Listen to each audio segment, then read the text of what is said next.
Hi hello ನಮ್ಮೂರು YouTube ಚಾನಲ್ಗೆ ತಮಗೆಲ್ಲರಿಗೂ ಸ್ವಾಗತ ಸುಸ್ವಾಗತ. ನೀವಿನ್ನು ನಮ್ಮೂರು ಯೂಟ್ಯೂಬ್ ಚಾನಲ್ಗೆ ಸಬ್ಸ್ಕ್ರೈಬ್ ಆಗಲಿಲ್ಲ ಅಂದರೆ ಈ ಕೂಡಲೇ ಸಬ್ಸ್ಕ್ರೈಬ್ ಆಗಿ ಲೈಕ್ ಮಾಡಿ ಶೇರ್ ಮಾಡಿ ಅಂತ ಹೇಳ್ತಾ, ಅಷ್ಟೇ ಅಲ್ಲದೆ CBSEಗೆ ಸಂಬಂಧಪಟ್ಟಿರುವಂಥ ಶಿಕ್ಷಣಕ್ಕೆ ಸಂಬಂಧಪಟ್ಟಿರುವಂಥ ಎಲ್ಲ ರೀತಿಯ ಮಾಹಿತಿಯನ್ನು ನೀವು ಕೊಡುವಂಥ ಏಕೈಕ ಚಾನಲ್ ನಮ್ಮೂರು ಯೂಟ್ಯೂಬ್ ಚಾನಲ್ ಆಗುತ್ತದೆ. ಹಾಗಾಗಿ ನೀವು ಈ ಕೂಡಲೇ ಸಬ್ಸ್ಕ್ರೈಬ್ ಮಾಡ್ಕೊಳ್ಳಿ ಅಂತ ಹೇಳ್ತಾ, ಇವತ್ತಿನ ಒಂದು ಸಂಚಿಕೆಯಲ್ಲಿ ಈ class 10 CBSE grade 10 CBSE student ಯಾವ ಮೇನನ್ನು ಹೆಚ್ಚಾಗಿ ಮಿಸ್ಟೇಕ್ ಮಾಡ್ತಾರೆ ಅನ್ನೋದನ್ನ ನೋಡೋಣ. ಅದರಲ್ಲಿ 6ನೇ ಮೇನ್, 6th ಮೇನ್ ಇದೆಯಲ್ಲ, ಸಾಮಾನ್ಯವಾಗಿ ಮುಕ್ಕಾಲು ಭಾಗ ಒಂದು ಅರ್ಧಕ್ಕರ್ಧ ಭಾಗ ವಿದ್ಯಾರ್ಥಿಗಳು ಅಲ್ಲಿ ಬಹಳಷ್ಟು ಗೊಂದಲವನ್ನು ಉಂಟು ಮಾಡಿಕೊಳ್ತಾರೆ.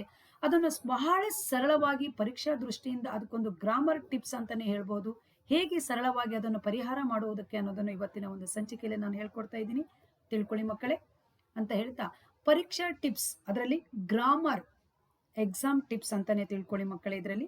ಹಾಗಾಗಿ ಯಾವುದನ್ನು ನೀವು ತಪ್ಪು ಮಾಡ್ತೀರಾ ಅಲ್ಲಿ ನೋಡಿ, ಕರ್ತರಿ ಕರ್ಮಣಿ ಪ್ರಯೋಗ ಮಾಡುವಲ್ಲಿ ತಪ್ಪಾಗುತ್ತದೆ. ಅಲ್ಲಿ 6th ಮೇನ್ ಫಸ್ಟ್ ಇವತ್ತು ನಾನು ಕರ್ತರಿ ಕರ್ಮಣಿ ಪ್ರಯೋಗ ಅಥವಾ ವಿದ್ಯಾರ್ಥಕ ನಿಷೇಧಾರ್ಥಕ ಸಂಭವನಾರ್ಥಕ ಅರ್ಥರೂಪ ಕ್ರಿಯಾಪದ ತಪ್ಪಾಗುತ್ತದೆ. ಆಮೇಲೆ ನಿಮಗೆ ಅಲ್ಲಿ ಕಾಲ ಇರುತ್ತದೆ, ಕಾಲ ತಪ್ಪು ಮಾಡ್ತೀರಾ, ಸ್ವಂತ ವಾಕ್ಯ ತಪ್ಪು ಮಾಡ್ತೀರಾ, ಗಾದೆ.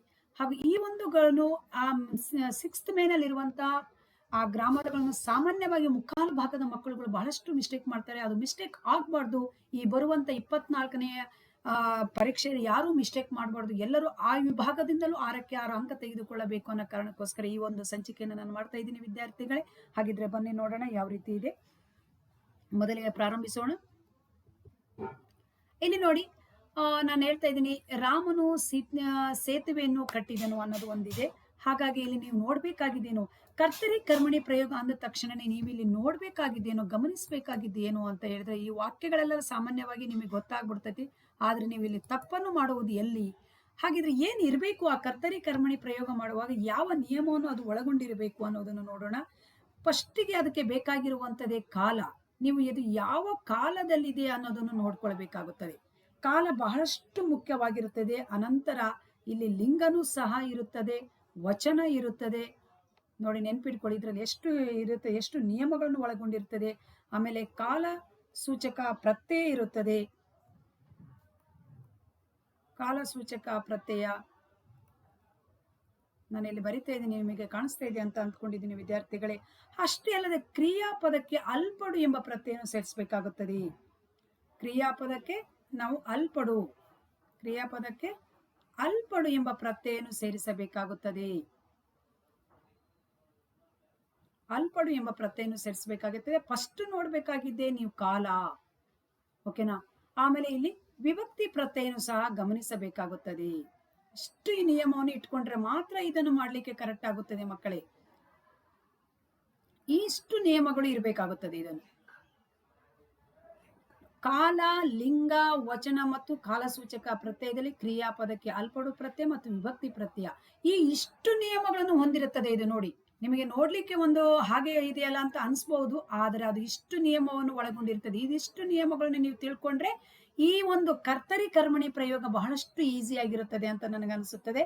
ಹಾಗಿದ್ರೆ ನೀವು ಏನ್ ಮಾಡ್ಬೇಕು, ಫಸ್ಟ್ಗೆ ಕಾಲ ನೋಡ್ತಾ ಇದ್ದೀರಾ, ನಾನು ಇಲ್ಲಿ ವಾಕ್ಯಗಳನ್ನು ಕೊಟ್ಟಿದ್ದೀನಿ, ನೀವು ನೋಡಿದೀರಾ ಅಂತ ಅಂದ್ಕೊಳ್ತೀನಿ. ರಾಮನು ಸೇತುವೆಯನ್ನು ಕಟ್ಟಿದನು ಅನ್ನೋದು ಇದು ಯಾವ ಕಾಲದಲ್ಲಿದೆ? ಇದು ನೋಡಿ, ಇಲ್ಲಿ ನೋಡಿ ದ ಇರುವುದರಿಂದ ಇದು ಯಾವ ಕಾಲದಲ್ಲಿದೆ? ಇದು ಸಾಮಾನ್ಯವಾಗಿ ಭೂತ ಕಾಲದಲ್ಲಿ ಇದೆ. ನೋಡಿ, ಭೂತ ಕಾಲದಲ್ಲಿ ಏನಿರುತ್ತದೆ? ಭೂತ ಕಾಲದಲ್ಲಿ ಕರ್ತರಿ ಕರ್ಮಣಿ ಪ್ರಯೋಗ ಮಾಡುವಾಗ ಭೂತ ಕಾಲದಲ್ಲಿ ನಮ್ಗೆ ಏನ್ ಬರುತ್ತದೆ ಅಂದ್ರೆ ಪಟ್ಟಿತು ಅನ್ನೋದು ಒಂದು ಅರ್ಥ ಬರುತ್ತದೆ. ಪಟ್ಟಿತು, ಭೂತ ಕಾಲದಲ್ಲಿ ನಮ್ಗೆ ಪಟ್ಟಿತು. ನೆನ್ಪಿಟ್ಕೊಳ್ಳಿ, ಬಹಳವಾಗಿ ನಿಯಮವನ್ನು ನೆನ್ಪಿಟ್ಕೊಳ್ಳಿ ಮಕ್ಕಳೇ. ಇದು ಪಟ್ಟಿತು, ಭೂತಕಾಲ ಪಟ್ಟಿತು ಆಗುತ್ತದೆ, ಪಟ್ಟಿತು. ಆಮೇಲೆ ವರ್ತಮಾನ ಕಾಲ ಏನಾಗುತ್ತದೆ? ನೀವೇ ಮಾಡ್ಬೋದು. ಈ ನಿಯಮ ಗೊತ್ತಿದ್ರೆ ಯಾವ ವಾಕ್ಯವನ್ನು ಕೊಟ್ರೆ ಏನು? ವರ್ತಮಾನ ಕಾಲದಲ್ಲಿ ಏನಾಗುತ್ತದೆ ಅಂದ್ರೆ ಪಡುತ್ತದೆ ಆಗುತ್ತದೆ. ಬಹಳ ಇಂಪಾರ್ಟೆಂಟು, ಪಡುತ್ತದೆ. ಆಮೇಲೆ ಭವಿಷ್ಯತ್ ಕಾಲದಲ್ಲಿ ಏನಾಗುತ್ತದೆ ಅಂದ್ರೆ ಪಡುವುದು ಆಗುತ್ತದೆ. ನೋಡಿ, ಭೂತ ಇಲ್ಲಿ ಪಟ್ಟಿತು, ಭೂತಕಾಲ ಪಟ್ಟಿತು, ವರ್ತಮಾನ ಕಾಲ ಪಡುತ್ತದೆ, ಹಾಗೆ ಭವಿಷ್ಯತ್ ಕಾಲ ಪಡುವುದು. ಇದು ನೀವು ನೆನ್ಪಿಟ್ಕೊಳ್ಬೇಕು ಮಕ್ಕಳೇ. ಅನಂತರ ಇನ್ನೊಂದು ನಿಯಮ ಯಾವುದಂತ ಹೇಳಿದ್ರೆ, ಇಲ್ಲಿ ಕರ್ತೃಪದಕ್ಕೆ ನೀವೇನನ್ನು ಸೇರಿಸಬೇಕು? ಈ ಕರ್ತೃಪದ ಇದೆಯಲ್ಲ, ಇದಕ್ಕೆ ನೀವು ಏನ್ ಸೇರಿಸಬೇಕು ಅಂತ ಹೇಳಿದ್ರೆ, ಕರ್ತೃಪದಕ್ಕೆ ತೃತೀಯ ವಿಭಕ್ತಿ ಪ್ರತ್ಯಯ ಇದೆ ಇಲ್ಲಿ. ವಿಭಕ್ತಿ ನಾನು ಮೊದಲೇ ಹೇಳಿದ್ದೀನಿ, ತೃತೀಯ ವಿಭಕ್ತಿ. ಕರ್ಮ ಪದಕ್ಕೆ ಪ್ರಥಮ. ಕರ್ಮಕ್ಕೆ ನಾವು ಏನ್ ಮಾಡಬೇಕು? ಪ್ರಥಮ. ಇಷ್ಟು ನೆನಪಿದ್ರೆ ನೀವು ವಾಕ್ಯ ಯಾವುದಾದ್ರೆ ಕೊಟ್ರೆ ಏನು, ಯಾವ ವಾಕ್ಯ ಬಂದ್ರೆ ಏನು, ನಿಯಮ ಗೊತ್ತಿದ್ರೆ ನೀವು ಮಾಡ್ಬೋದು ಈಸಿಯಾಗಿ ಮಕ್ಕಳೇ. ಆದ್ರೆ ಕರ್ಮಣಿ ಪ್ರಯೋಗ ಯಾವುದೇ ಕಾರಣಕ್ಕೂ ತಪ್ಪಾಗುವುದಿಲ್ಲ. ಈ ಒಂದು ನಿಯಮವನ್ನು ನೀವು ಪಾಲನೆ ಮಾಡಲೇಬೇಕಾಗುತ್ತದೆ. ನಾನು ವೇರಿ ಕ್ಲಿಯರ್ ಆಗಿ ಹೇಳ್ತೀನಿ, ಇಲ್ಲಿ ನೋಡ್ಕೊಳ್ಳಿ ಮಕ್ಕಳೇ. ಸೇತುವೆಯು ರಾಮನಿಂದ ಕಟ್ಟಲ್ಪಟ್ಟಿತು. ಯಾಕೆ ಅಂತ ಹೇಳಿದ್ರೆ ಇದು ಭೂತಕಾಲದಲ್ಲಿದೆ. ಫಸ್ಟ್ ಕಾಲ ನೋಡ್ಕೊಳ್ಳಿ. ಅದು ಕ್ರಿಯಾಪದ ಇದೆಯಲ್ಲ, ಆ ಕ್ರಿಯಾಪದ ಯಾವ ಕಾಲದಲ್ಲಿದೆ ಅನ್ನೋದನ್ನು ಗಮನಿಸಿ. ಅದು ಭೂತದ, ನಿಮಗೆ ಇನ್ನೊಂದ್ಸಲ ಕಾಲಗಳನ್ನು ಹೇಳ್ತೀನಿ. ಭೂತದ, ವರ್ತಮಾನ ಉತ್ತ, ಭವಿಷ್ಯತ್ವ.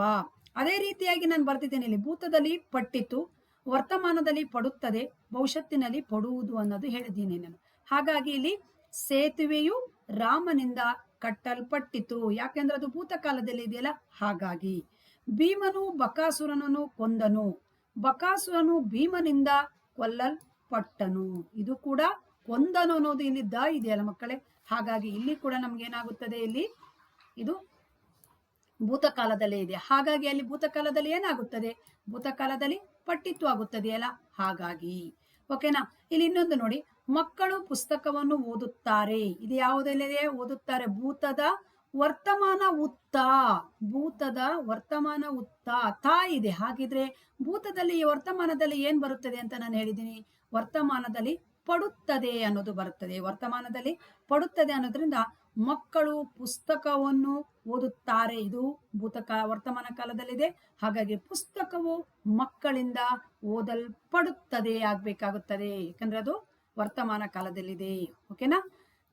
ನಿಮ್ಮ 4ನೇ ವಾಕ್ಯ. ಜಾಸ್ತಿ ವಾಕ್ಯ ಕೊಡೋದಿಲ್ಲ ನಾನು, ಯಾಕಂದ್ರೆ ಇಷ್ಟೇ ವಾಕ್ಯ ಸಾಕು ಅನ್ಸುತ್ತದೆ. ಯಾಕಂದ್ರೆ ನಿಮಗೆ ನಿಯಮ ಗೊತ್ತಿದ್ರೆ, ಅದು ವಾಕ್ಯ ಯಾವುದಾದ್ರೂ ಕೊಡ್ಲಿ, ಸೆಂಟೆನ್ಸ್ ಯಾವ್ದು ಬಂದ್ರೆ ಏನು, ನಿಯಮ ಗೊತ್ತಿದ್ರೆ ಸಾಕು ಅಂತ ನಾನು ಅಂದ್ಕೊಂಡಿದ್ದೀನಿ.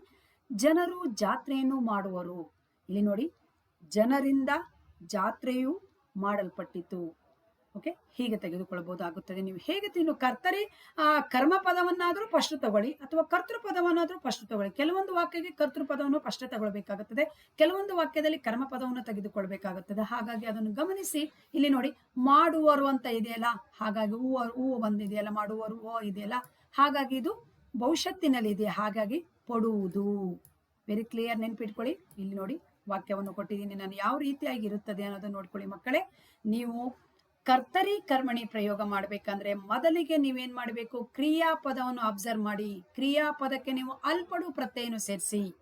ಕ್ರಿಯಾಪದಕ್ಕೆ ಅಲ್ಪಡು ಪ್ರತ್ಯಯನು ಸೇರಿಸ್ಬಿಟ್ರೆ ನಿಮಗೆ ಅದು ಗೊತ್ತಾಗ್ಬಿಡ್ತದೆ. ಮತ್ತು ವಿಭಕ್ತಿ ಪ್ರತ್ಯಯ, ಲಿಂಗ, ವಚನ ಇಷ್ಟು ನಿಮಗೆ ಗೊತ್ತಿದ್ರೆ ನೀವು ಆರಾಮ್ಸೆ ಆಗಿ ಮಾಡ್ಬೋದು. ಮತ್ತೆ ಸೂತ್ರ ಹೇಳ್ತಾ ಇದ್ದೀನಿ, ನಿಯಮ ಹೇಳ್ತಾ ಇದ್ದೀನಿ. ಭೂತಕಾಲದಲ್ಲಿ ಮತ್ತೊಮ್ಮೆ ಹೇಳ್ತಾ ಇದ್ದೀನಿ, ವಿದ್ಯಾರ್ಥಿಗಳೇ ಗಮನಿಸಿ, ಬರೆದುಕೊಳ್ಳಿ. ಭೂತದಲ್ಲಿ ಪಟ್ಟಿತು, ವರ್ತಮಾನದಲ್ಲಿ ಪಡುತ್ತದೆ, ಭವಿಷ್ಯತ್ತಿನಲ್ಲಿ ಪಡುವುದು, ಅಷ್ಟೇ ಇದೆ ಅಲ್ಲಿ. ಹಾಗೆ ಕರ್ತೃಪದಕ್ಕೆ ತೃತೀಯ ವಿಭಕ್ತಿ, ಕರ್ಮ ಪದಕ್ಕೆ ಪ್ರಥಮ ವಿಭಕ್ತಿ. ಜಾತ್ರೆಯು ನೋಡಿ, ಕರ್ಮ. ಅಲ್ಲಿ ಪುಸ್ತಕವು ಇಲ್ಲಿ ನೋಡಿ, ಪುಸ್ತಕವು. ಓಕೆನಾ? ಇಲ್ಲಿ ನೋಡಿ, ಬಕಾಸುರನು, ಹೀಗೆ ಆ ರೀತಿ ಆಗುತ್ತದೆ. ಸೇತುವೆಯು ಪ್ರಥಮ, ಹೂ ಇದೆಯಲ್ಲ, ಹಾಗಾಗಿ ಪ್ರಥಮ, ಕರ್ತೃ ತೃತೀಯ. ಇದಿಷ್ಟು ನೀವು ಗಮನಿಸಿದ್ರೆ ಆರಾಮ್ಸೆ ಮಾಡ್ಬೋದು. ಇದು ತಪ್ಪಾಗ್ಲಿಕ್ಕೆ ಸಾಧ್ಯನೇ ಇಲ್ಲ. 1 ಅಂಕ ನಿಮಗೆ ಕಟ್ಟಿಟ್ಟ ಬುತ್ತಿ ಅಂತ ಹೇಳ್ತಾ ಇವತ್ತಿನ ಒಂದು ಸಂಚಿಕೆಯನ್ನು ಮುಗಿಸ್ತೇನೆ. ನಾಳಿನ ಸಂಚಿಕೆಯಲ್ಲಿ ಇನ್ನೊಂದು ಗ್ರಾಮರ್, ಅಂದ್ರೆ ಅಲ್ಲಿ ಎಲ್ಲಿ ಮಿಸ್ಟೇಕ್ ಆದ ಅದೇ ವಿಭಾಗದಲ್ಲೇ ಮತ್ತೆ ತೆಗೆದುಕೊಳ್ಳುತ್ತೀನಿ ಅಂತ ಹೇಳ್ತಾ, ಅಲ್ಲಿವರೆಗೂ ನೀವು ನೋಡ್ತಾ ಇರಿ. ಅಷ್ಟೇ ಎಲ್ಲ ಲೈಕ್ ಮಾಡಿ, ಶೇರ್ ಮಾಡಿ, ಸಬ್ಸ್ಕ್ರೈಬ್ ಮಾಡಿ. ಧನ್ಯವಾದಗಳು. Thank you. Bye by.